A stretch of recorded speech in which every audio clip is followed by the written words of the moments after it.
Hey there, so this is A Minute with Melissa, and quite simply today to ask you to think about your morning routine.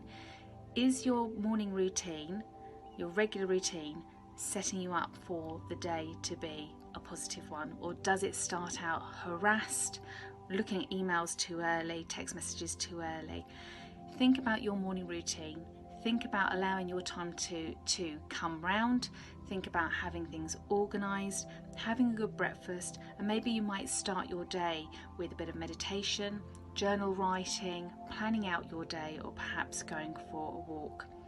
The way we start our day often has such an impact on how the rest of our day unfolds. So be mindful of it. Be mindful, take care. Take care of yourself and take care of each other. Bye for now.